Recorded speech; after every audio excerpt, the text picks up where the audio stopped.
Wish ಮಾಡಕ್ಕೆ ಅಂತನಾ? ಮಾತು ಅಂತ ಬಂದ್ರೆ ನಿಮ್ಮ ಹೆಸರೇ ಮೊದಲು ನೆನಪಾಗದಂಗಾಗಿ. ಅಲ್ಲ, ಸಿನಿಮಾ ಪ್ರೊಡ್ಯೂಸ್ ಮಾಡಿದ್ರೆ ಸರಿ, ಆದ್ರೆ ಈಗ ಇಲ್ಲೇನು ಮಾಡಿಲ್ವಲ್ಲ, ಅದಕ್ಕೆ ಕೇಳ್ತಾ ಇರೋದು. ಅಲ್ಲಿಂದ ಜರ್ನಿ ಶುರು. ಮಾಧ್ಯಮದ ಎಲ್ಲ ಮಿತ್ರರಿಗೆ ಪ್ರೀತಿಯ ನಮಸ್ಕಾರಗಳು. ಬಹಳ ಖುಷಿ ಅನ್ಸುತ್ತೆ. ನಾನು ಮಾಧ್ಯಮದಲ್ಲಿ ಬೆಳ್ಕೊಂಡು ಬಂದು ಪ್ರತಿನಿತ್ಯ ನಿಮ್ಮೆಲ್ಲರನ್ನೂ ಕೂಡ ನಿಮ್ಮ ಕ್ಯಾಮ್ರಾ ಫೇಸ್ ಮಾಡ್ತಾ, ಲೈಟ್ ಫೇಸ್ ಮಾಡ್ತಾ, ನಿಮ್ಗಳ ಜೊತೆ ಮಾತಾಡುವಂತ ನೂರಾರು ವೇದಿಕೆ, ಸಾವಿರಾರು ವೇದಿಕೆಗಳಲ್ಲಿ ನಿಂತು ನಿಮ್ಮ ಜೊತೆ ಸ್ಪಂದಿಸುವಂತ ಅವಕಾಶಗಳನ್ನ ಸಾಕಷ್ಟು ಸಲ ಕೊಟ್ಟಿದ್ದೀರಾ. ಅದೇ ರೀತಿ ನಮ್ಮ ಸಿನಿಮಾ ಮಾಡಿದಾಗ ಅದು ಅನಿರೀಕ್ಷಿತವಾಗಿ ಮಾಡಿದ್ರು ಕೂಡ ರಾಷ್ಟ್ರ ಪ್ರಶಸ್ತಿಯನ್ನು ಪಡ್ಕೊಂಡಾಗ ಬಹಳ ಹೆಮ್ಮೆ, ಗೌರವ. ನೀವು ಸಪೋರ್ಟ್ ಮಾಡಿದ್ದು ನಾವೆಲ್ಲರೂ ಬೆಳೆಯೋದಕ್ಕೆ, ಗುರುತಿಸ್ಕೊಳ್ಳೋದಕ್ಕೆ ಸಾಧ್ಯ ಆಗಿದ್ದು. ಮನೋಜ್ ಕುಮಾರ್ ಬಗ್ಗೆ ನಾನು ಹೇಳಲೇಬೇಕು. ನಾನು ತುಂಬಾ ಒಳ್ಳೊಳ್ಳೆ ಕೆಲಸಗಳು ಮಾಡಿದ್ದನ್ನ ಬೇರೆ ನೋಡಿದ್ದೆ. ಹಾಗಾಗಿ ಆ ನಂಬಿಕೆ ಮೇಲೆ ಸಿನಿಮಾ ಮಾಡಬೇಕು ಅಂತ ಹೊರಟಾಗ ನೀನ್ ಡೈರೆಕ್ಟ್ ಮಾಡಬೇಕು ಅಂತ ಕೇಳಿದೆ ನಾನು. ಅವರು ಒಂದೇ ಮಾತು ಹೇಳಿದ್ದು ಏನಂತ ಹೇಳಿದ್ರೆ, ನಾನು ಆ ಥರ ಸಿನಿಮಾನ ನಾನು ಆಕ್ಚುಲಿ ಕಾನ್ಸಂಟ್ರೇಟ್ ಮಾಡ್ತಾ ಇರೋದು ಕಮರ್ಷಿಯಲ್ ಮೂವೀಸ್ ಅಂತ ಹೇಳಿದ್ರು. ನಾನಂದ್ರೆ ಕಮರ್ಷಿಯಲ್ ಮೂವಿ ಯಾವಾಗ ಬೇಕಾದ್ರೂ ಮಾಡ್ಬೋದು, ಆದ್ರೆ ಈ ಥರದೊಂದು ಬ್ರಿಡ್ಜ್ ಮೂವಿ, ಒಂದು ಕಂಟೆಂಟ್ ಇಟ್ಕೊಂಡು ಮಾಡುವಂತ ಸಿನಿಮಾ ಎಲ್ಲರೂ ಮಾಡೋಕ್ಕಾಗೋದಿಲ್ಲ. ಸೊ ಆ ಕೇಪಬಿಲಿಟಿ ನಿನ್ನ ಹತ್ರ ಇದೆ, ಮಾಡು ಅಂತ ಹೇಳಿದಂಥ ಸಂದರ್ಭ ಕೈಗೆತ್ಕೊಂಡಾಗ ಅದಾದ್ಮೇಲೆ ಗೊತ್ತಾಯ್ತು, ಹೌದು ನಾನು ಮಾಡದೇ ಇದ್ದಿದ್ರೆ ತಪ್ಪು ಮಾಡ್ತಾ ಇದ್ದೆ ಅಂತ ಹೇಳಿದ್ದು ಮನೋಜ್ ಕುಮಾರ್. ಸೊ ಹಾಗಾಗಿ ರಾಷ್ಟ್ರ ಪ್ರಶಸ್ತಿ ಬರೋದಕ್ಕೆ ಕಾರಣ ಅಂತ ಹೇಳಿದ್ರೆ ಕ್ಯಾಪ್ಟನ್ ಆಫ್ ದ ಶಿಪ್ ಅಂತ ಹೇಳಿದ್ರೆ ಡೈರೆಕ್ಟರ್ ಆಗಬೇಕು. ಸೊ ಹಾಗಾಗಿ ಎಲ್ಲ ಆಂಗಲ್ಸ್ ನಲ್ಲಿ ನನಗೆ ಯಾಕೆ ಮನೋಜ್ ತುಂಬಾ ಇಷ್ಟ ಆಗ್ತಾರೆ ಅಂತ ಹೇಳಿದ್ರೆ, ಒಂದು ಫ್ರೆಂಡ್ ಅಂತ ಮಾತ್ರ ಅಲ್ಲ, ನಿಜವಾಗ್ಲೂ ಪ್ರಾಮಾಣಿಕವಾಗಿ ಎಲ್ಲ ಆಂಗಲ್ಸ್. ಒಬ್ಬ ಸಿನಿಮಾ ಮಾಡಬೇಕಾದ್ರೆ ಒಬ್ಬ ಡೈರೆಕ್ಟರ್ ತಿಳ್ಕೊಂಡಿರ್ಬೇಕಾಗಿರೋದು ಏನು ಅಂತ ಅಂದ್ರೆ, ಬರೀ ಡೈರೆಕ್ಷನ್ ಇಲ್ಲ, ಹಿನೋಸ್ ಸಿನಿಮಾಟೋಗ್ರಫಿ, ಹಿನೋಸ್ ಎಡಿಟಿಂಗ್, ಹಿನೋಸ್ ಮ್ಯೂಸಿಕ್, ನೀವು ಏನಾದ್ರೂ ಕೇಳಿ ಎಲ್ಲಾನು ಹೇಳ್ತಾರೆ. ಸೊ ಅಷ್ಟು ಪರ್ಫೆಕ್ಷನ್ ಇರುವಂತ ಒಬ್ಬ ಬ್ಯೂಟಿಫುಲ್ ಡೈರೆಕ್ಟರ್. ನನ್ನ ಆಸೆ ಏನಂತ ಹೇಳಿದ್ರೆ, ಸೊ ಇದು ಸ್ಟೆಪಿಂಗ್ ಸ್ಟೋನ್ ಆಗ್ಲಿ ಅಂದ್ರೆ ಕಮರ್ಷಿಯಲ್ ಸಿನಿಮಾಗಳ ಮೂಲಕ. ಸೊ ಹಾಗಾಗಿ ಒಳ್ಳೇದಾಗ್ಲಿ ಮನೋಜ್ ಕುಮಾರ್ ಅಂಡ್ ಇಡೀ ಟೀಮ್ಗೆ. ಯಾಕಂದ್ರೆ ಇದು ಎಲ್ಲ ನನ್ನ ಟೀಮೇನೆ. ನಾವ್ ಏನ್ ಸಿನಿಮಾ ಮೊದಲು ಅಕ್ಷಿ ಮಾಡಿದ್ವಲ್ಲ, ಅದರ ಮ್ಯಾಕ್ಸಿಮಮ್ ಒಂದು 50% ಟೀಮ್ ಜೊತೆಲೇ ಇದೆ. ಸೊ ಅವತ್ತು ಸಿನಿಮಾ ಹೇಗೆ ನಾವು ಕಷ್ಟಪಟ್ಟು ಇಷ್ಟಪಟ್ಟು ಮಾಡಿದ್ವಿ, ಅವತ್ತು ಸಿಕ್ಕಂತ success commercially Manoj Kumar and ಇಡೀ ಟೀಮ್ಗೆ ಸಿಗಬೇಕು ಅನ್ನೋದು ನನ್ನ ಆಸೆ. ಅಂಡ್ ಮನೋಜ್ಗೆ ಎಷ್ಟು ಪ್ರೀತಿ ಅಭಿಮಾನ ಅಂತ ಹೇಳಿದ್ರೆ, ಅವತ್ತು ಸಿನಿಮಾ ಕ್ಲಾಪ್ ಮಾಡೋ ಅಂದ್ರೆ ಶೂಟಿಂಗ್ ಸ್ಟಾರ್ಟ್ ಆಗುವಂತ ಫಸ್ಟ್ ಡೇ ಏನಿತ್ತಲ್ಲ, ಕ್ಲಾಪ್ ಮಾಡೋಕ್ಕೂ ನನ್ನ ಕೈಲೇ ಕೊಟ್ಟಿದ್ದು. ಸೊ ಪ್ರಾಬ್ಲಮ್ ನನಗೆ ಗೊತ್ತಿಲ್ಲ, ಬೈ ಹಾರ್ಟ್ಫುಲಿ ನಾನು ತುಂಬಾ ಪ್ರೀತಿಯಿಂದ ವಿಶ್ ಮಾಡಿದ್ದೀನಿ, ಚೆನ್ನಾಗಾಗ್ಲಿ ಅಂತ ಹೇಳಿದ್ದೀನಿ. ಸೊ ಹಾಗಾಗಿ ಇವಾಗ್ಲೂ ನಾನು ಮತ್ತೆ ಅದನ್ನೇ ಹೇಳ್ತಾ ಇದ್ದೀನಿ, ಕಮರ್ಷಿಯಲ್ ಸಿನಿಮಾ ಅಂತ ಹೇಳಿದ್ರೆ it is not A easy thing ಇವತ್ತಿನ ಒಂದು ಕಾಂಪಿಟೇಟಿವ್ ವರ್ಲ್ಡ್ ಅಲ್ಲಿ. ಸೊ ಆ ಕಾಂಪಿಟೇಟಿವ್ ವರ್ಲ್ಡ್ ಅಲ್ಲಿ ಕೂಡ ಗೆದ್ದು ಬರಲಿ. ಯಾಕೆ ಅಂತ ಹೇಳಿದ್ರೆ, ಸಿನಿಮಾದ ಒಂದಷ್ಟು ವಿಚಾರಗಳನ್ನ ನಾನು ಗಮನಿಸಿದೆ. ಸಿನಿಮಾ ನಿಮಗೆ ನೋಡಿದ ತಕ್ಷಣ ಹೇಳ್ಬೋದು, ನಾನು ಎಲ್ಲ ರಿವೀಲ್ ಮಾಡಲ್ಲ, ನೋಡಿದ ತಕ್ಷಣ ಹೇಳ್ಬೋದು ಇದು ಒಂದು ಸಾಮಾನ್ಯವಾಗಿ ಯಾವುದೋ ಒಂದು ಹಳ್ಳಿಯಲ್ಲಿ ನಡೆಯುವಂತ ಪ್ರೇಮ ಕಥೆನಾ ಅಂತ. ಆದ್ರೆ ಅಲ್ಲ ರೀ. ಮತ್ತೆ ನನಗೆ ಪ್ರಣೀತಾ ಶುರು ಮಾಡಿದಾಗ ಹೇಳ್ತಾ ಇದ್ರು KS ನ ನೆನಪಿಸ್ಕೊಂಡು ಅಂತ. ಸೊ ನಾನು KS ನಾನೇ ನೆನಪಿಸ್ಕೊಳ್ತೀನಿ. ನಾನು ಬಡವಿ ನೀನು ಬಡವ, ನಮ್ಮ ಪ್ರೀತಿ ಒಲವೇನಿದೆಯಲ್ಲ ಅದು ನಮಗೆ ಶಕ್ತಿ ಅಂತ ಹೇಳಿ ದಾಂಪತ್ಯದಲ್ಲಿ ಹೇಳ್ತಾರೆ. ಹಾಗೆ ಇಲ್ಲೂ ಕೂಡ ಅಂಥ ಪ್ರೀತಿಯ ವಿಚಾರಗಳನ್ನ ಎಷ್ಟು ನವಿರಾಗಿ ಹೇಳ್ಬೋದು, ಎಷ್ಟು ಹಸಿರಾಗಿ ಹೇಳ್ಬೋದು, ಎಷ್ಟು ಹೊಸದಾಗಿ ಹೇಳ್ಬೋದು. ಇಂಥ ಪರಿಕಲ್ಪನೆ ಇಟ್ಕೊಂಡು ನಿಮ್ಮ ಮುಂದೆ ಬರ್ತಾ ಇದ್ದಾರೆ. ಸೊ ಆ ಪ್ರೀತಿಯ ಊರಲ್ಲಿ ಟೈಟಲ್ ಕೇಳಿದ ತಕ್ಷಣನೇ ಎಲ್ಲರ ಕಿವಿಗಳು ಹಿಂಗೆ ಅನ್ಸುತ್ತೆ. ಸೊ ಟೈಟಲ್ ನನಗೆ ಹೇಳಿದಾಗ್ಲೂ ನನಗೂ ಅದೇ ಥರ ಅನ್ನಿಸ್ತು. ಸೊ ಹಾಗಾಗಿ ನಾನು ಮತ್ತೊಮ್ಮೆ ನಮ್ಮ ಪ್ರೊಡಕ್ಷನ್ ವೆನಿಲಾ ಎಂಟರ್ಟೈನರ್ಸ್ ಮತ್ತೆ ಜಾನಕಮ್ಮ ಪ್ರೊಡಕ್ಷನ್ಸ್ ಅವರಿಬ್ಬರಿಗೂ ಕೂಡ ಹೃದಯ ತುಂಬಿ ನಾನು ಶುಭಾಶಯಗಳನ್ನ ಹೇಳ್ತೀನಿ. ಅದೇ ಮ್ಯೂಸಿಕ್ ಡೈರೆಕ್ಷನ್ಲಿ ನಾನು ಸುನಾದ್ ಅವರೇ, ನಿಮ್ಮ ಹೆಸರು ನಾನು ಆಗಿಂದಾಗಲೇ ಕೇಳ್ತಾ ಇದ್ದೆ, ಬಟ್ ನನಗೆ ಟ್ಯೂನ್ಸ್ ಎಲ್ಲ ಕೇಳಿಸಿದ್ರು ನನಗೆ. So I am so happy because already ನೀವು ಸೂಪರ್ ಹಿಟ್ ಕೊಟ್ಟಿದ್ದೀರಾ ಟೈಟಲ್ ಟ್ರ್ಯಾಕ್ಗಳನ್ನೆಲ್ಲ. ಸೊ ಈಗ ಸಿನಿಮಾ ಮೂಲಕ ನಿಮಗೆ ಇನ್ನೊಂದು ಜಗತ್ತು ತೆರೆದುಕೊಳ್ಳಿ. ಆಲ್ ದ ವೆರಿ ಬೆಸ್ಟ್ ಅಂತ ಹೇಳ್ತೀನಿ. ಅಂಡ್ ನಮ್ಮ ಸಿನಿಮಾಟೋಗ್ರಾಫರ್ಸ್, ನಾನು ಅವರಿಗೂ ಕೂಡ ಥ್ಯಾಂಕ್ಸ್ ಹೇಳೋದಕ್ಕೆ ಇಷ್ಟಪಡ್ತೀನಿ. ಬಿಕಾಸ್ ನಮ್ಮ ಬ್ಯೂಟಿಫುಲ್ ಆದಂತಹ ಹೀರೋ ಹೀರೋಯಿನ್ಸು ಇನ್ನಷ್ಟು ಚಂದ ಕಾಣಿಸ್ಬೇಕು ಆನ್ ಸ್ಕ್ರೀನ್ ಅಲ್ಲಿ ಅಂತ ಹೇಳಿದ್ರೆ it is not so easy. ನಾವು ಏನಿದ್ದೀವಿ ಅದನ್ನ ಎನ್ಹ್ಯಾನ್ಸ್ ಮಾಡಿ ತೋರಿಸ್ಬೇಕು. ಸೊ ಹಾಗಾಗಿ ಸಿನಿಮಾಟೋಗ್ರಾಫರ್, ನಾನು ಅವರಿಗೂ ಕೂಡ ಥ್ಯಾಂಕ್ಸ್ ಹೇಳಕ್ಕೆ ಇಷ್ಟಪಡ್ತೀನಿ. ಅಂಡ್ ಆಬ್ವಿಯಸ್ಲಿ ಎಲ್ಲ it's A team work. Editor ಇರ್ಬೋದು, ಫೈನಲಿ ಮಾಡಿದ್ದನ್ನ ಸೂಪರ್ ಆಗಿ ಅದನ್ನ ಶಾರ್ಪ್ ಕಟ್ ಮಾಡಿಸಿ ತೋರಿಸುವಂಥದ್ದು. ಸೊ ನಾನು ಹಾಗಾಗಿ ಧನ್ಯವಾದಗಳನ್ನ ತಿಳಿಸ್ತಾ ನಮ್ಮ ನಾಯಕನಿಗೆ ಇಬ್ಬರಿಗೂ ಅಂದ್ರೆ 3 ಜನಕ್ಕೆ ಶುಭಾಶಯಗಳನ್ನ ತಿಳಿಸ್ತಾ ಇದ್ದೀನಿ. ರಂಗಾಯಣ ರಘು ಸರ್ ಜಸ್ಟ್ ಈಗ ಬರ್ತಾ ಇದ್ದೀರಾ. ಸೊ ಪ್ರೀತಿಯಿಂದ ನಿಮಗೆ ಸ್ವಾಗತ ಬಯಸ್ತೀನಿ ಸರ್. ನಾನು ಮಾತಾಡಕ್ಕೆ ಅಂತ ಕರೆಸಿದ್ರು, ನಮ್ಗೆ ಖುಷಿ ಇದೆ ಸರ್. ನಿಮ್ಮ ತಾಕತ್ ಏನಂತ ಹೇಳಿದ್ರೆ, ರಂಗಾಯಣ ರಘು ಸರ್ ನೀವಿದ್ರೆ 1 ಆನೆ ಬಲ ಅಲ್ಲ ಸರ್, 100 ಆನೆ ಬಲ ಸರ್. ಸಿನಿಮಾಗೆನೆ ನಾನು ಹೇಳ್ತಾ ಇರೋದು. ಸೊ ಹಾಗಾಗಿ ಮನೋಜ್ ಕುಮಾರ್ ತುಂಬಾ ಅಂದ್ರೆ ತುಂಬಾ ವಿಶ್ವಾಸ ಇಟ್ಟು ಈ ಸಿನಿಮಾದ ಮುಖ್ಯ ಪಾತ್ರ ಇವಾಗ ಹೀರೋ ಆಫ್ ದ ಸಿನಿಮಾ ಅನ್ನೋ ಪರಿಕಲ್ಪನೆಯಲ್ಲೇ ನೀವು ಬೇಕು ಅಂತ ಹೇಳಿ ನಿಮ್ಮ ದಿನಗಳನ್ನ ಕಾದು ಚಿತ್ರೀಕರಣ ಮಾಡೋದಕ್ಕೆ ನೀವು ಅನುವು ಮಾಡಿಕೊಟ್ರಿ. ಸೊ ಮತ್ತೊಮ್ಮೆ ನಿಮಗೂ ಕೂಡ ಧನ್ಯವಾದಗಳನ್ನ ತಿಳಿಸ್ತಾ, ಆದ್ರೂ ಕೂಡ ಸಿನಿಮಾದ ಆಳ ಆಗ್ಲ ನಿಮ್ಗೆ ಮಾತ್ರ ಗೊತ್ತಿರುತ್ತೆ. ಸೊ ಹಾಗಾಗಿ ಪ್ಲೀಸ್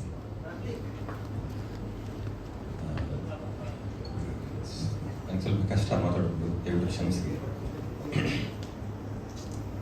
ಅಂದರೆ ನನಗೆ ಕೆಲಸ ಮಾಡಿದ್ರೆ ಸುಲಭ ಅಲ್ಲ ಮಾತಾಡೋದು.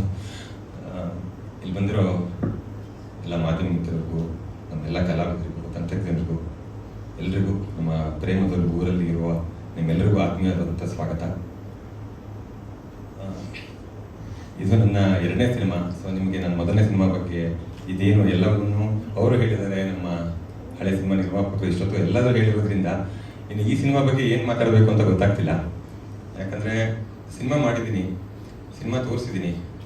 ನಾರ್ಮಲಿ ಮನೆಗೆ ಹೋಗಿ ಅಮ್ಮ ಹೊಟ್ಟೆ ಹಸಿವಾಗ್ತಿದೆ ಅಂತಂದರೆ ಸಾಕು, ಮನೇಲಿ ಏನಿದೆಯೋ ಅದ್ರಲ್ಲಿ ಫಸ್ಟು ಊಟ ಮಾಡಿಕೋ, ಅಡುಗೆ ಮಾಡಿ ಹೊಟ್ಟೆ ತುಂಬಿಸ್ತಾರೆ ಹೊರತು ಏನು ಕೆಲಸ ಮಾಡ್ಕೊ ಬಂದೆ, ಏನು ಮಾಡಿದೆ, ಸ್ಕೂಲಲ್ಲಿ ಓದ್ಕೊ ಬಂದ ಏನೂ ಕೇಳೋದಿಲ್ಲ.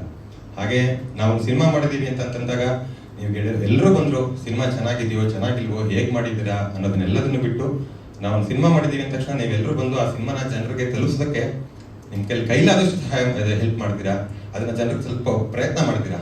ಸೊ ನಿಮ್ಗಳ ಹತ್ರ ಒಂದು ನಾನು ಸಿನಿಮಾ ಮಾಡಿದ್ದೀನಿ ಅಂತ ಹೇಳೋದು ಬಿಟ್ಟು ಬೇರೆ ಏನು ಹೇಳಬೇಕು ಅಂತ ಗೊತ್ತಾಗ್ತಿಲ್ಲ. ಅದ್ರ ಮೀರಿ ನಾವು ಸಿನಿಮಾ ಹಾಗೆ ಮಾಡಿದ್ದೀವಿ, ಹೀಗೆ ಮಾಡಿದ್ದೀವಿ, ಸಿನಿಮಾ ಹಾಗಿದೆ ಹೀಗಿದೆ ಅಂತ ನಾನು ಹೇಳೋದಕ್ಕಿಂತ ನೋಡಿ ನೀವೇ ಹೇಳಿದ್ರೆ ಚೆನ್ನಾಗಿರುತ್ತೆ, ನಾಳೆ ಜನಗಳು ಹೇಳಿದ್ರೆ ಚೆನ್ನಾಗಿರುತ್ತೆ. ಆ್ಯಂಡ್ ನೀವು ಜನಗಳಿಗೆ ತಲುಪಿಸೋ ಸಿನಿಮಾ ಕೊನೆಗೆ ನಾವು ಆ ನಂಬಿಕೆನ ಉಳಿಸ್ಕೊಂಡ್ರೆ ಚೆನ್ನಾಗಿರುತ್ತೆ. ಅಷ್ಟು ಬಿಟ್ಟು ಇನ್ನು ಹೇಳಬೇಕು ಅಂತಂದರೆ ರಂಗನಾಥ್ ಸರ್ ಬಗ್ಗೆ ನನಗೂ ಏನು ಮಾತಾಡಬೇಕು ಅಂತ ಗೊತ್ತಾಗ್ತಿಲ್ಲ. ಯಾಕಂದರೆ ಒಬ್ಬ ವ್ಯಕ್ತಿ ಬಗ್ಗೆ ಮಾತಾಡಬೇಕು ಅಂತಂದರೆ ನಮ್ಗೆ ಆ ಅರ್ಹತೆ ಇರಬೇಕು. ಸೊ ಅಷ್ಟು ಬೆಳಕಿನ ಬಗ್ಗೆ ನೆರಳು ಏನು ಮಾತಾಡ್ಲಿಕ್ಕೆ ಸಾಧ್ಯ ಸರ್? ಈ ಸಿನಿಮಾಗೆ ನನಗೆ ನೀವು ಬೆಳಕು. ಸೊ ಬೆಳಕಿಲ್ಲದೆ ನೆರಳಿಗೆ ಅಸ್ತಿತ್ವನೇ ಇರೋದಿಲ್ಲ, ಹಾಗೆ ನೀವಾಗಿದ್ದೀರಾ. ಸೊ ಹಾಗಾಗಿ ಅವ್ರ ಬಗ್ಗೆ ಎಲ್ಲ ಗೊತ್ತೇ ಇದೆ. ಸೊ ನಾನು ಅವರು ಹಾಗೆ ಆಕ್ಟ್ ಮಾಡಿದ್ದಾರೆ ಹೀಗಿದ್ದಾರೆ ಅಂತ ಹೇಳೋದು ತಪ್ಪಾಗುತ್ತೆ. ಬಟ್ ತುಂಬ ಸ್ಪೆಷಲ್ ವಿಶೇಷವಾಗಿ ಪಾತ್ರದಲ್ಲಿ ನಮಗೆ ತುಂಬ ಶೂಟ್ ಮಾಡಿದ ಜಾಗ ಹಾಸನ ಹತ್ರ. ಒಂದೇ ಶೆಡ್ಯೂಲ್ ಶೂಟ್ ಮಾಡಬೇಕಾಗಿತ್ತು. ರಘು ಸರ್ ಬೇರೆ ಬೇರೆ ಸಿನಿಮಾಗಳಲ್ಲಿ ಬ್ಯುಸಿ ಇದ್ರು, ಬಿಕಾಸ್ ಅದು ನಮ್ಗೆ 2 ತಿಂಗಳು ಸಿಗುವಂಥ ಲೊಕೇಶನ್. ಈಗೇನು ಶೂಟ್ ಮಾಡಿದ್ದೀವಿ ಅದು ಹಾಸನ ಹತ್ರ ಬರೀ 2 ತಿಂಗಳು ಸಿಗುವಂಥ ಲೊಕೇಶನು. ಯಾವಾಗಲೂ ಮಳೆ ಬರ್ತಾ ಇರುತ್ತೆ, ಆ ಟೈಮ್ನಲ್ಲಿ ಹೊಲ ಆಗುತ್ತೆ, ಎಲ್ಲ ಕೆಸರಾಗಿರುತ್ತೆ, ಮನೆ ಮುಂದೆ ಎಲ್ಲ ಕೆಸರಾಗಿರುತ್ತೆ. ಸೊ ಆ ಶೂಟ್ ಮಾಡಬೇಕಾಗಿತ್ತು. ರಘು ಸರ್ ಹತ್ರ ಹೋಗಿ ಹೇಳಿದಾಗ ಅವ್ರಿಗೆ ಕತೆ ಇಷ್ಟಪಟ್ಟು ಸರಿ ಆಯಿತು ನಾನು ಮಾಡ್ತೀನಿ ಅಂತ ಹೇಳಿ ನಮಗೆ ಕೈ ಜೋಡಿಸಿದ್ರು. Thank you so much sir. Sriram ಅವರು, ಅವ್ರ ಬಗ್ಗೆ ನಾನು ಹೇಳೋದಕ್ಕಿಂತ ನೀವು ಸಿನಿಮಾ ನೋಡಿದ್ರೆ ಗೊತ್ತಾಗುತ್ತೆ. ಅವ್ರು ಈ ಸಿನಿಮಾಗೋಸ್ಕರ ಎಷ್ಟೆಲ್ಲ ಪ್ರಯತ್ನ ಅವರ ಶ್ರಮ ಎಲ್ಲವನ್ನೂ ಈ ಸಿನಿಮಾಗೆ ಹಾಕಿದ್ದಾರೆ. ಅವರಿಗೆ ಕತೆ ಗೊತ್ತಾದಾಗಿಂದ 1.5 ವರ್ಷಗಳಿಂದ ನನ್ನ ಜೊತೆ ಜೊತೆಗಾರನ ಥರ ನಿಂತು, ಸ್ನೇಹಿತರ ಥರ ನಿಂತು. ಬಿಕಾಸ್ ತುಂಬ ರಿಸ್ಕ್ ಇತ್ತು ಶೂಟ್ ಮಾಡೋದು. ನೋಡೋದಕ್ಕೆ ನಮಗೂ ಈಗ ಸುಲಭ ಆಗಿದೆ, ಬಟ್ ಶೂಟ್ ಮಾಡೋ ಜಾಗ ತುಂಬ ರಿಸ್ಕ್ ಇತ್ತು. ಹಾಗಾಗಿ ಅವ್ರಿಗೆ ನಾನು ಆ್ಯಕ್ಚುಲಿ ಸ್ಟಾರ್ಟಿಂಗಲ್ಲಿ ತುಂಬ ಫೇರ್ ಆಗಿದ್ದೀರಾ, ಬೆಳಗಿದ್ದೀರಾ ಸರ್ ಅಂತ ಯಾವುದೋ ಒಂದು ಡಿಸ್ಕಷನಲ್ಲಿ ಹಳ್ಳಿ ಹುಡುಗನ ಪಾತ್ರ ಬೆಳಗಿದ್ದೀರಾ ಸರ್ ಅಂತ ಅಂದ್ಬಿಟ್ಟೆ. ಒಂದು 15 ದಿನ ಬಿಟ್ಬಿಟ್ಟು ಸರ್ ನೋಡಿ ಸರ್ ಟ್ಯಾನ್ ಆಗಿದ್ದೀನಾ ಅಂತ ಕೇಳಿದ್ರು. ಸೊ ಅಷ್ಟು ಟ್ಯಾನ್ ಹಾಕ್ಬಿಟ್ಟು ಈ ಸಿನಿಮಾಗೋಸ್ಕರ ಪ್ರಯತ್ನ ಪಟ್ಟಿದ್ದಾರೆ. ಜೊತೆಗೆ ಅವ್ರಿಗೆ ಸ್ವಲ್ಪ ಇಲ್ಲ ಸರ್ ನೀವು ರೆಡಿ ಆಗಬೇಕು ಅಂತಂದೆ. ಮಂಡ್ಯದಲ್ಲಿ ಒಂದು ಊರಿನಲ್ಲಿ 1 ತಿಂಗಳು ಅದೇ ಊರಿನಲ್ಲಿದ್ದು ಬೇಸಾಯ ಹೊಡೆಯೋದು, ಹಾಲು ಕರೆಯೋದ್ರಿಂದ ಹಿಡಿದು ಪ್ರತಿ ಕೆಲಸಗಳನ್ನ 1 ತಿಂಗಳು ಅಲ್ಲೇ ಇದ್ದು ಕೆಲಸಗಳನ್ನ ಕಲಿತು ಈ ಪಾತ್ರಕ್ಕೆ ಅವರು ತೊಡಗಿಸ್ಕೊಂಡಿದ್ದಾರೆ. ಸೊ ಇದಕ್ಕಿಂತ ಜಾಸ್ತಿ ಹೇಳೋದಕ್ಕಿಂತ ಸಿನಿಮಾದಲ್ಲಿ ನೋಡಿದ್ರೆ ಸೊ ಖಂಡಿತ ಅವರು ಏನಂತ ಗೊತ್ತಾಗುತ್ತೆ. ಇನ್ನು ನಮ್ಮ ಹೀರೋಯಿನ್ ತಪಸ್ವಿನಿಯವರು ಮತ್ತೆ ಖುಷಿ ಶಿವರು ಇಬ್ರು ತುಂಬಾ ಅದ್ಭುತವಾಗಿ ತುಂಬಾ ಚೆನ್ನಾಗಿ ಆಕ್ಟ್ ಮಾಡಿದ್ದಾರೆ. ಸೊ ನನಗೆ ಕಷ್ಟ ಮಾತಾಡೋದು. ಆ್ಯಂಡ್ ಇನ್ನೊಂದೇನು ಅಂತಂತಂದ್ರೆ ಈ ಸಿನಿಮಾ ನಾನು ನಿರ್ದೇಶಕ, ಬಟ್ ನಮ್ಮ ನಿರ್ಮಾಪಕರು ಫಸ್ಟ್ ನನಗೆ ಮೊದಲ ಅವಕಾಶ ಕೊಟ್ಟಂತ ಕಲಾವಿದರ ಶ್ರೀನಿವಾಸ್ ಅವರಿಗೆ ಥ್ಯಾಂಕ್ಸ್ ಹೇಳ್ತಾ, ಅದೇ ಅಕ್ಷಿ ಸಿನಿಮಾನ ಪ್ರೊಡ್ಯೂಸ್ ಮಾಡಿದಂತಹ ನಿರ್ಮಾಪಕರು ದೇವೇಂದ್ರ ನಾಯ್ಡು ಅವರು ಮತ್ತೆ ಅವ್ರ ಜೊತೆ ರಮೇಶ್ ಅವರು, ಪ್ರಶಾಂತ DS ಅವರೆಲ್ಲರೂ ಸೇರಿಕೊಂಡು ಹಳೆ ಸಿನಿಮಾನ ಪ್ರೊಡ್ಯೂಸ್ ಮಾಡಿದ್ರು. ಸೊ ನನ್ನ ಪರಿಚಯ ಅವ್ರಿಗೆ ಚೆನ್ನಾಗಿದ್ದರಿಂದ ಇಲ್ಲ ಇದ್ರದ್ದೊಂದು ಸಿನಿಮಾ ಮಾಡೋಣ ಅಂತ ಹೇಳಿ ಈ ಸಿನಿಮಾನ ಅವರು ಶುರು ಮಾಡಿದ್ರು. ಈ ಸಿನಿಮಾಗೆ ಏನ್ ಬೇಕು ಎಲ್ಲವನ್ನೂ ಅದನ್ನು ಕೊಟ್ಟಿದ್ದಾರೆ. ಏನ್ ಬೇಕು ಈ ಸಿನಿಮಾಗೆ ಏನ್ ಬೇಕು ಪ್ರತಿಯೊಂದನ್ನು ಜೊತೆ ನಿಂತು ಸಪೋರ್ಟ್ ಮಾಡಿದ್ದಾರೆ. ಡೈರೆಕ್ಷನ್ ಮಾಡೋಕ್ಕೆ ಕೊಟ್ಟಿದ್ದಕ್ಕೆ ತುಂಬ ಸಲ ಈವನ್ ರೀಸೆಂಟ್ಲಿ ನಾವು ಬ್ಯಾಕ್ಗ್ರೌಂಡ್ ಸ್ಕೋರ್ ಫಿನಿಶ್ ಮಾಡಿದ್ವಿ. ನನಗೆ ಬ್ಯಾಕ್ಗ್ರೌಂಡ್ ಸ್ಕೋರ್ ಮಾಡುವಾಗ ಕೆಲವೊಂದು ಸೀನಲ್ಲಿ ನಾನೇ ತುಂಬ ಎಮೋಷ್ನಲ್ ಆಗಿ ಬಿಟ್ಟೆ. ಅಂದರೆ ಅಷ್ಟೊಂದು ಫೀಲ್ ನನಗೆ ಕೊಡ್ತು. ಆಮೇಲೆ ತುಂಬ ಒಳ್ಳೊಳ್ಳೆ ಸಾಂಗ್ ಕಂಪೋಸ್ ಮಾಡೋಕ್ಕೆ ಆಯಿತು. ಆಮೇಲೆ ಒಂದು 6ರಿಂದ 7 ಸಾಂಗ್ಗಳು ಇನ್ನು ಮುಂದಕ್ಕೆ ರಿಲೀಸ್ ಮಾಡೋದಿದೆ. ಟೋಟಲ್ ಎಕ್ಸ್ಪೀರಿಯನ್ಸ್ ತುಂಬ ಅದ್ಭುತವಾಗಿತ್ತು. ಸಿನಿಮಾದ ಬಗ್ಗೆ ಜಾಸ್ತಿ ನನಗೆ ಹೇಳಬೇಕು ಗೊತ್ತಿಲ್ಲ, ಬಟ್ ತುಂಬ ಖುಷಿಯಲ್ಲಿದ್ದೀನಿ. ತುಂಬ ಖುಷಿ ಆಯಿತು ಈ ಕೆಲಸ ಮಾಡಿದ್ದಕ್ಕೆ. ಆಲ್ಮೋಸ್ಟ್ ಎಲ್ಲ ಲವ್ ಸಾಂಗ್ಸ್ಗಳೇ, ಮತ್ತು ಒಂದು ಫೋಕ್ ಜಾನರಲ್ಲೂ ಸಾಂಗ್ ಇದೆ. ಮತ್ತು ಜಾಸ್ತಿ ಅವರೇ ಹೇಳಿ ಸಾಂಗ್ಗಳ ಬಗ್ಗೆ ಫೋಕ್ ಜಾನರ್ ಮಿಕ್ಸಪ್ ಮಾಡಿದ್ರಿ. ಮತ್ತು ವಿಲೇಜ್ ಬ್ಯಾಕ್ಗ್ರೌಂಡಲ್ಲೇ ಇರೋದ್ರಿಂದ ತುಂಬ ಚೆನ್ನಾಗಿ ಕೂತ್ಕೊಂಡಿದೆ. ಸರ್ ಹೌದು ಸರ್, ಸೆಂಟಿಮೆಂಟ್ ಸಾಂಗ್ ಇಲ್ಲ. ಅಪ್ಪ ಮಗ ತುಂಬ ಖುಷಿಯಾಗಿ ಆ ಊರಲ್ಲಿ ಬದುಕ್ತಿರೋದ್ರ ಬಗ್ಗೆ ಹಾಡಿದೆ ಸರ್. ನೆಕ್ಸ್ಟ್ ಹಾಡನ್ನು ಅದನ್ನೇ ಬಿಡ್ತಾ ಇದ್ದೀವಿ ಸರ್. ಅಪ್ಪ ಮಗಂದೇ ಹಾಡಿದೆ, ಸೊ ಆದಷ್ಟು ಬೇಗ ಅದನ್ನೇ ಬಿಡ್ತೀವಿ ಸರ್. ಸರ್ ಇಲ್ಲ, ಲಿರಿಕ್ಸನ್ನು ಒಂದು ನಮ್ಮ ಅಭಿಜಿತ್ ತೀರ್ಥಹಳ್ಳಿ ಅವರು ಬರೆದಿದ್ದಾರೆ, ಅಪವಿತ್ರ ಎಚ್ಚರಿಕೆ ನಿರ್ದೇಶಕರು ಅವರು ಬರೆದಿದ್ದಾರೆ. ಸೊ ನಾನು ಬರೆದಿದ್ದೀನಿ. ಇನ್ನೊಂದನ್ನು ನಮ್ಮ ಸುನಾಥ್ ಸರ್ ಒಂದು ಬರೆದಿದ್ದಾರೆ ಸರ್. ಹಾಂ ಸರಿ. ತಪಸ್ವಿನಿಯವರು ರಮಿಕಾ ಶಿವು ಅವರಿಗೆ ಎಲ್ಲರಿಗೂ ಧನ್ಯವಾದಗಳು ಹೇಳ್ತಾ ಇದ್ದೀನಿ. ನಮ್ಮ ಡೈರೆಕ್ಟ್ರು ಒಂಥರ ಹುಚ್ಚ ಸಿಕ್ಕಿದೆ ನನಗೆ. ಆ ಹುಚ್ಚಿನಿಂದ ಬೇರೆ ಬೇರೆ ಥರದೆಲ್ಲ ಹುಚ್ಚರೆಲ್ಲ ಸಿಕ್ಕರು ಜೊತೆಗೆ. ಅದೆಲ್ಲ ಒಂದು ಗಟ್ಟಿ ಟೀಮ್ ಆಯಿತು ನನಗಂತೂ. ಆ ಟೀಮಲ್ಲಿ ನಾನು ಒಬ್ಬನಾಗ್ಬಿಟ್ನಲ್ಲ, ಆ ಜೊತೆಗೆ ನಾನು ಪ್ರೊಡ್ಯೂಸರ್ ಅಂದೇನೆ ಅವ್ರ ಜೊತೆ ಕೂತ್ಕೊಂಡು ಸ್ಟೋರಿ ಆಗ್ಬೋದು ಅಥವಾ ಮ್ಯೂಸಿಕಲ್ ಆಗ್ಬೋದು, ಏನೇ ಆಗಲಿ ಎವ್ರಿಥಿಂಗ್ ನಮ್ಮ ಡೈರೆಕ್ಟರ್ ನನಗೆ ಕಲಿಸ್ತಾ ಇದ್ರೆ ನನಗೆ ಗೊತ್ತಿರೋ ವಿಚಾರನ ಒಂದು ಆಡಿಯನ್ಸ್ ಆಗಿ ನಾನು ಅವ್ರಿಗೆ ಬೌನ್ಸಿಂಗ್ ಬೋರ್ಡ್ ಥರ ನಾವಿಬ್ರು ವರ್ಕ್ ಮಾಡಿದ್ದು ಮರೆಯೋಕ್ಕಂತೂ ಆಗಲ್ಲ. It's a great experience for me. Cinema ಅಂತಂತೂ ತುಂಬ ಚೆನ್ನಾಗಿ ಬಂದಿದೆ. ಅದೇ ಪ್ರೊಡ್ಯೂಸರ್ ಆಗಿ ಕಾನ್ಫಿಡೆಂಟ್ ಆಗಿ ಪಕ್ಕಾ ಹೇಳ್ತಾ ಇದ್ದೀನಿ, ಡೌಟೇ ಇಲ್ಲ. ಯಾಕಂದರೆ ಟೀಸರಲ್ಲಿ ನಿಮ್ಗೊಂದು ಕತೆ ಹೇಳಿದ್ದೀವಿ. ಆ ಕತೆ ನೀವು ನೋಡಿರೋದು ಫುಲ್ ಕತೆ ಗೊತ್ತಾಯಿತು ಅಂತ ನಿಮ್ಗೆ ಅನಿಸಿರ್ಬೋದು, ಆದರೆ ಫುಲ್ ಕತೆ ಅಲ್ಲ. ನಿಮ್ಗೆ ಗೊತ್ತಾಗುತ್ತೆ ಸಿನಿಮಾ ಒಳಗಡೆ ಅಷ್ಟು ಕತೆನ ಬಚ್ಚಿಟ್ಟಾರೆ ನಮ್ಮ ಡೈರೆಕ್ಟ್ರು. ಆದರೂ ಸಹ ಟೀಸರಲ್ಲಿ ಒಂದು ಕತೆ ಬರಬೇಕು ಅಂದ್ಬಿಟ್ಟು 1.5 ತಿಂಗಳು 2 ತಿಂಗಳು ಹೋರಾಡಿದ್ರು. I am very thankful to the team and music director. Both of them has done a great job. ಆ ಕತೆನ ಹೇಳಕ್ಕೆ, ಈ ಕತೆನ ಹೇಳಕ್ಕೆ, ಈಗ ನೀವು ನೋಡಿದ ಕತೆನ ಹೇಳಕ್ಕೆ. ಸೊ ಅದಕ್ಕೆ ಮೊದಲೇ ನಮ್ಮ DOP ಅವರಂತೂ ಅವ್ರು ಏನೇ ಕತೆ ಮಾಡಲಿ ನಾನು ಅಷ್ಟೊಂದು ವಿಜುವಲ್ಸ್ ಕೊಟ್ಟಿರ್ತೀನಿ ಅಂತ ಅಂದ್ಬಿಟ್ಟು ಅವ್ರು ಮಾಡಿಟ್ಟಿದ್ರು ಮೊದಲೇ. ಸೊ ಆ ವಿಜುವಲ್ಸ್ ಎಲ್ಲ ಸಿಕ್ಕಿ ಕರೆಕ್ಟಾಗಿ ಬಂದಿದೆ. ನೆಕ್ಸ್ಟ್ ನಮ್ಮ ಮೊದಲೇ ಟೆಕ್ನಿಷಿಯನ್ಸ್ ಬಗ್ಗೆ ಮಾತಾಡಿದ ಕಾರಣ ಏನಂದರೆ ಅವ್ರ ಜೊತೆ ಅಷ್ಟು ಹೋರಾಟಕೊಂಡು 2 ವರ್ಷದಿಂದ ಮಾಡಿದ್ದೀವಿ. ಅದ್ರ ಜೊತೆಗೆ ನಮ್ಮ ಡೈರೆಕ್ಟರ್ ಅವರ ತಮ್ಮ ಪ್ರಶಾಂತ್ DS ಅಂತ, ಏನಂತಾರೆ ಯೂಶ್ವಲಿ ಹೊಸಬ್ರು ಫಸ್ಟ್ ಟೈಮ್ ಬಂದಾಗ, ಸೆಕೆಂಡ್ ಟೈಮ್ ಚಿಕ್ಕ ಪ್ರಾಜೆಕ್ಟ್ಗಳು ಮಾಡಿದಾಗ, ಫೈನಾನ್ಷಿಯಲಿ ಸಪೋರ್ಟ್ ಅಂತ ಅಂದಾಗ ನಮ್ಮ ಡೈರೆಕ್ಟರ್ ನಮ್ಮ ಪ್ರಶಾಂತ್ ಬರಬೇಕು ಅಂತ ಕರೀತೀವಿ. ಫಸ್ಟ್ ಆಫ್ ಆಲ್ ನೀವೆಲ್ಲರೂ ಟೈಮ್ ಮಾಡಿಕೊಂಡು ಬಂದಿದ್ದಕ್ಕೆ ತುಂಬ ಥ್ಯಾಂಕ್ಸ್ ಅಂತ ಹೇಳ್ತೀನಿ. ಮೀಡಿಯಾದವರು ಸ್ಪೆಷಲಿ ನೀವು ಬ್ಯುಸಿ ಆಗಿರ್ತೀರಾ, so thanks for giving so much of time. Family members ನಮ್ಮ ಜೊತೆ ಬಂದಿರೋದು ಥ್ಯಾಂಕ್ಸ್ ಅಂತ ಹೇಳ್ತಾ ಇದ್ದೀನಿ. ಸೊ ಪ್ರೇಮದ ಊರಿಗೆ ಸ್ವಾಗತ. ನಾನು ಈ ಸಿನಿಮಾದಲ್ಲಿ ರುಕ್ಮಿಣಿ ಪಾತ್ರ ಮಾಡ್ತಾ ಇದ್ದೀನಿ. Very dignified elegant role, who is very grounded ಅಂತ ಹೇಳ್ಬೋದು. ಸೊ ಈ ಮೂವಿಗೆ ನನಗೆ production house and direction house opportunity ಕೊಟ್ಟಿದ್ದಕ್ಕೆ ತುಂಬ ಥ್ಯಾಂಕ್ಸ್ ಹೇಳ್ತೀನಿ.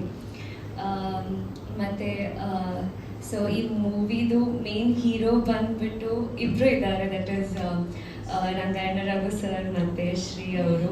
ಸೊ ಅವ್ರ ಇಬ್ಬರ ಬಗ್ಗೆ ಹೇಳಬೇಕು ಅಂತ ಹೇಳಿದರೆ ಲೈಕ್ ಎಕ್ಸ್ಪ್ರೆಸ್ ಮಾಡೋಕ್ಕಾಗಲ್ಲ. So I am so grateful to be a part of this movie because of you both.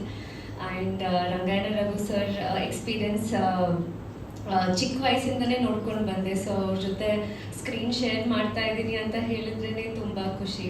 And also Shri ಅವ್ರದ್ದು ಅವ್ರ ಜೊತೆ ಕಾಂಬಿನೇಷನ್ ಮಾಡಿದಾಗ ತುಂಬ ಖುಷಿ ಆಗ್ತಾ ಇತ್ತು. ಬಿಕಾಸ್ ಅವ್ರದ್ದು ಎಫರ್ಟಿಂದ ಆಗಿರ್ಬೋದು, ಡೆಡಿಕೇಶನ್, ಅವ್ರದ್ದು ಆ್ಯಕ್ಟಿಂಗ್ ಸ್ಕಿಲ್ಸ್ ತುಂಬಾ ಕಲ್ತ್ಕೊಂಡೆ ಅವರಿಂದ.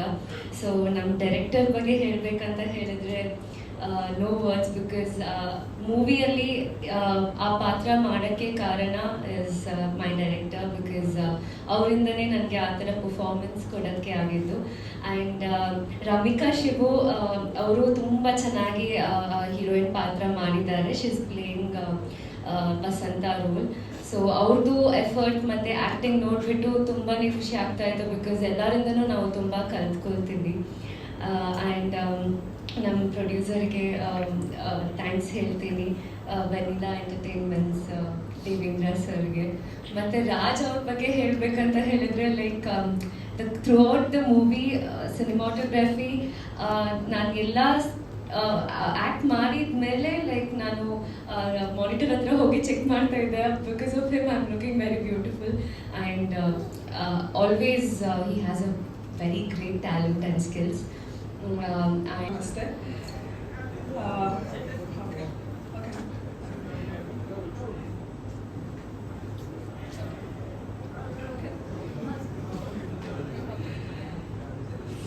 ಪ್ರೇಮದ ಊರಲ್ಲಿ ಆ್ಯಕ್ಚುಲಿ ಟೀಸರ್ ನೋಡಿದ ತಕ್ಷಣ ತುಂಬ ಎಮೋಷ್ನಲ್ ಆದೆ ನಾನು. ಫಸ್ಟ್ಲಿ ಎಲ್ರಿಗೂ ಥ್ಯಾಂಕ್ಸ್ ಹೇಳಕ್ಕೆ ಇಷ್ಟಪಡ್ತೀನಿ.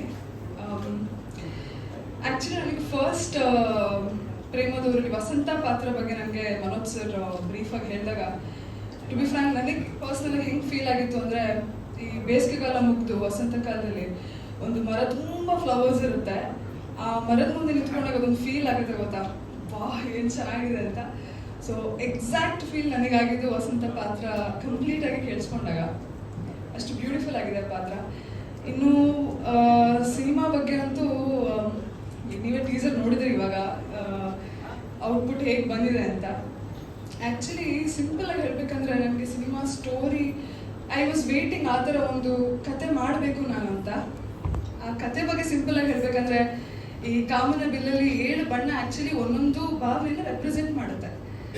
ಸೊ ಅಷ್ಟು ಭಾವನೆಗಳು ತುಂಬಿರುವಂಥ ಕತೆ ಅದು ಪ್ರೇಮದ ಊರಲ್ಲಿ, ಸುಂದರವಾದ ಪ್ರೇಮದ ಕತೆ ಅದು. ಸೊ ನಾನು ಸಿಕ್ಕಾಪಟ್ಟೆ ವೇಟ್ ಮಾಡ್ತಾ ಇದ್ದೀನಿ ರಿಲೀಸ್ ಬೇಗ ಆಗಲಿ ಅಂತ. ತುಂಬ ಅದ್ಭುತವಾದ ಕತೆ. ಆ್ಯಕ್ಚುಲಿ ಒಬ್ಬರೊಬ್ಬರ ಹತ್ರ ಒಂದು ಕಲ್ತಿದ್ದೆ ನಾನು. ರಂಗಾಯಣ ರಘು ಸರ್ ಆ್ಯಕ್ಚುಲಿ ನಾನು ತುಂಬ ದೊಡ್ಡ ಅಭಿಮಾನಿ ಅವ್ರದ್ದು. ಸೊ ಈ ಮೂವಿಲಿ ಅವ್ರು ಮಾಡ್ತಿದ್ದಾರೆ ಅಂತ ಗೊತ್ತಾದ ತಕ್ಷಣ ಸಿಕ್ಕಾಪಟ್ಟೆ ಖುಷಿಯಾಗಿತ್ತು.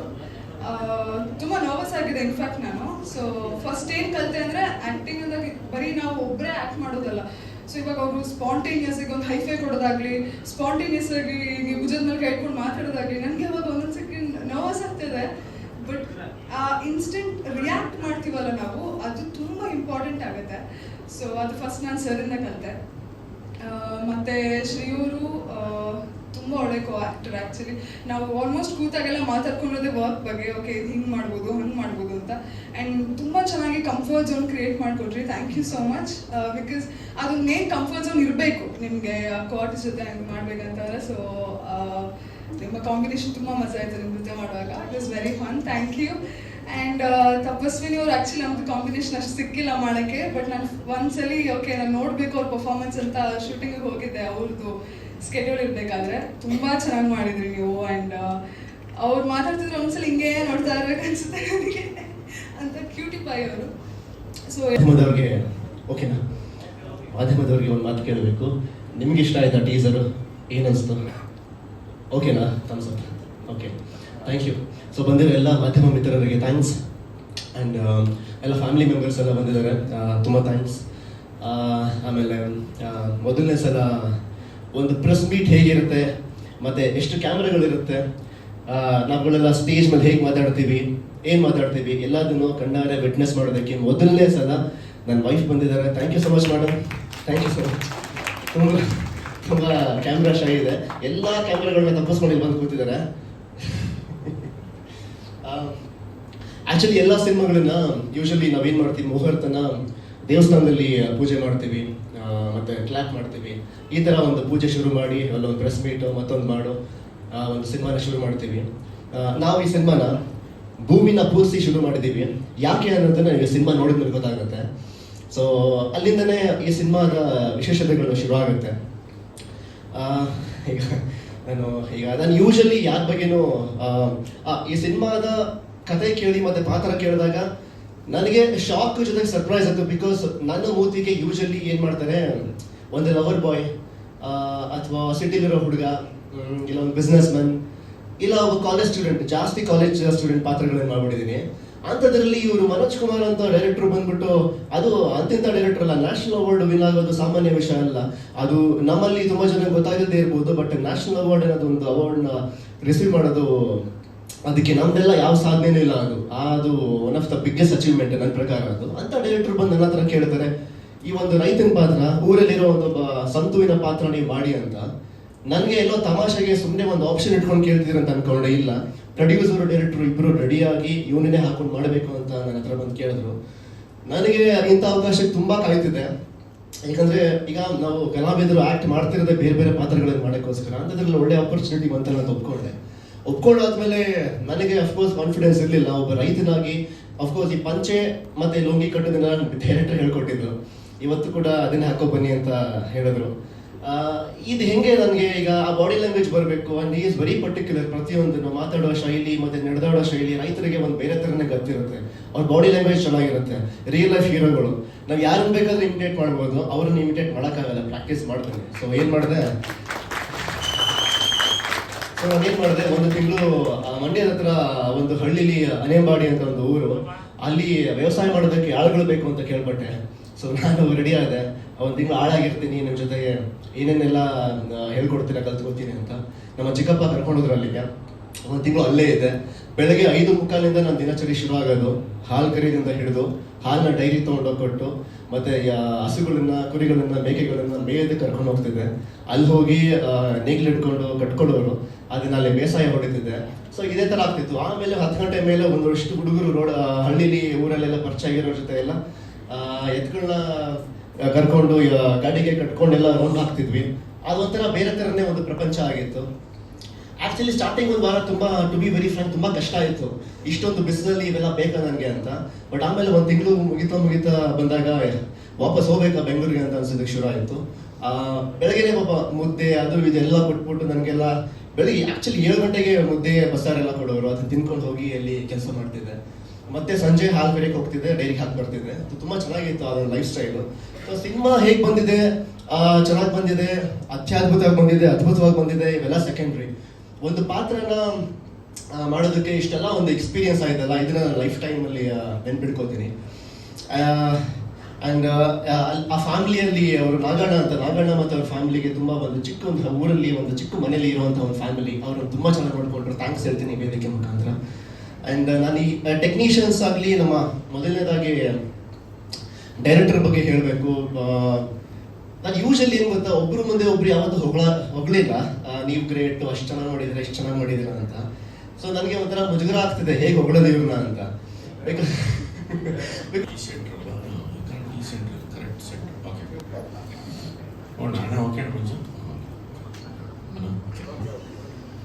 ನಮ್ಮ ನಿಜವಾದ ರಿಯಲ್ ಸಂಬಂಧಿಕರಿಗೆ, ನಾನು ರೀಲ್ ಅಂತಿರಲ್ಲ, ರಿಯಲ್ ಸಂಬಂಧಿಕರು ನಿಮಗೆಲ್ಲರಿಗೂ ಸ್ವಾಗತ, ಸುಸ್ವಾಗತ. ಶರಣು ಶರಣು ಶರಣೋ ಶರಣು.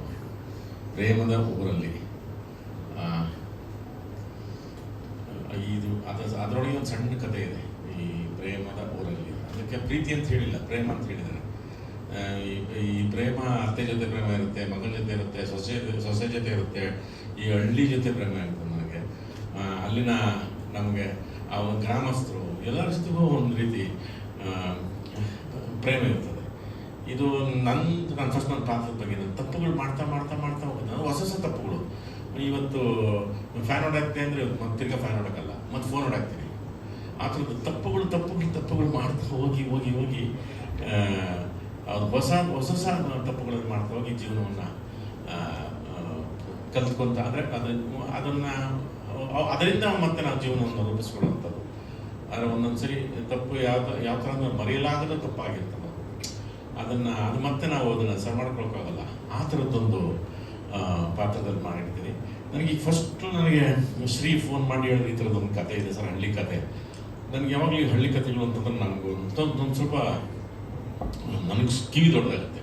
ಯಾಕೆಂದ್ರೆ ನಾನು ವಾಟ್ಸಪ್ದು ಫಸ್ಟ್ ಅಗ್ರಿಕಲ್ಚರು ಆಮೇಲೆ ಕಲ್ಚರು ಅಂತ ನಾನು ಫಸ್ಟ್ ಹುಟ್ಟು ಬೆಳೆದು ಬದುಕಿದ್ದು ಎಲ್ಲ ನನಗೆ ಸ್ಫೂರ್ತಿ ಸಿಕ್ಕಿದ್ದು ನಟನಾಗಬೇಕು ಅಂತ ಎಲ್ಲದಕ್ಕೂ ನನಗೆ ಮೂಲ ಕಾರಣ ನನ್ನ ಹಳ್ಳಿ ಮತ್ತು ಹಳ್ಳಿಯ ಜೀವನ. ನನಗೆ ಇವತ್ತು ಅದರದ್ದು ಒಂಥರ ನನಗೆ ಹೋಮ್ ಸಿಕ್ಕು ನನ್ನ ಹಳ್ಳಿದು ಅಂತಂದರೆ ಆ ಥರದ್ದು. ಅವ್ರು ನನಗೆ ಶ್ರೀ ಅವ್ರು ಕರ್ಕೊಂಬಂದು ನನಗೆ ಮನೋಜ್ ಅವ್ರು ಈ ಕಥೆ ಹೇಳಿದಾಗ ಒಂದು ರೀತಿ ಡೇಟ್ಸ್ಗಳು ಜಾಸ್ತಿ ಬೇಕಾಗಿತ್ತು. ಅಯ್ಯೋ ಇಷ್ಟೊಂದು ದಿನ ಏನು ಮಾಡೋದು ಅಂತ ನನಗೆ ಇಲ್ಲ ನಾನು ಫಸ್ಟ್ ಈ ಥರ ಮಾಡ್ಕೋತೀನಿ ಹೆಂಗೆ ಮಾಡ್ಕೋತೀನಿ ಅಂತ.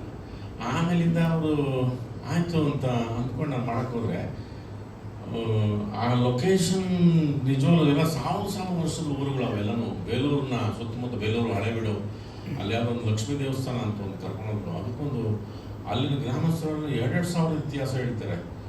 ಭಾಳ ಒಳ್ಳೆ ಜನಪ ಅಲ್ಲೆಲ್ಲನೂ. ಅಯ್ಯಯ್ಯೋ ಎಷ್ಟು ಎಲ್ಲ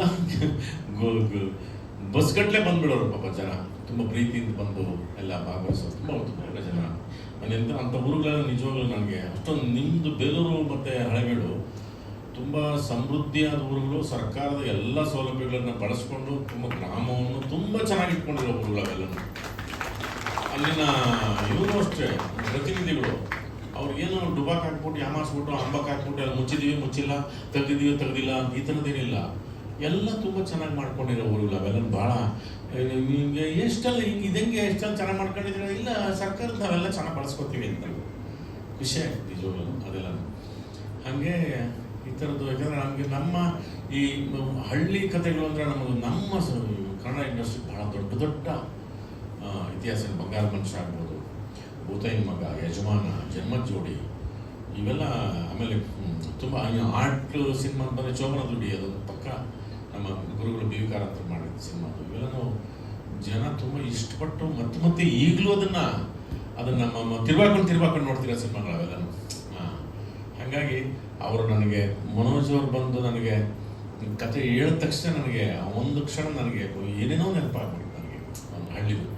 ಯಾಕಂದರೆ ಹೊಸ ಕಥೆಗಳು ಹೇಳೋಕ್ಕಾಗಲ್ಲ, ಇರೋ ಕಥೆನೇ ಹೇಳ್ಬೇಕು ನಾವು. ಅದು ನಿಜವಾಗಿ ರಾಮಾಯಣ ಮಹಾಭಾರತ ಮತ್ತೆ ಆಗ್ತಾನೆ ಇರುತ್ತೆ ಕತೆ, ಎಲ್ಲರಿಗೂ ಗೊತ್ತಿರುತ್ತೆ. ಮತ್ತೆ ಎಲ್ಲ ನಿಮ್ಗೆ ನೋಡ್ತಿದ್ರೆ ರಾಮಾಯಣ ಬೇರೆ ಥರ. ಅವಾಗ ಒಂದು ಕೋಟಿಲಿ ಮಾಡಿದ್ರೆ ಇವಾಗ 1,000 ಕೋಟಿ 2,000-3,000 ಕೋಟಿಲಿ ಸಿನಿಮಾ ಮಾಡ್ತಾವ್ರೆ. ಮತ್ತೆ ಜನ ಕತೆ ಕೂತವಲ್ಲ ಹೆಂಗೆ ಮಾಡ್ತಾರೆ ಅಂತ. ಸಿನಿಮಾ ಕಥೆಗಳು ಅಷ್ಟೇ, ಹೆಂಗೆ ಮಾಡ್ತಾರೆ. ಅಪ್ಪ ಅಂದ್ರೆ ಹೆಂಗಿರ್ತಾನೆ, ಮಗ ಅಂದ್ರೆ ಹೆಂಗಿರ್ತಾನೆ, ಸೊಸೆ ಅಂದ್ರೆ ಹೆಂಗಿರ್ತಾರೆ, ಮಗಳು ಅಂದ್ರೆ ಹೆಂಗಿರ್ತಾರೆ, ಮತ್ತು ಅದು ಹೆಂಗೆ ಮಾಡ್ತಾರೆ ಅಂತ.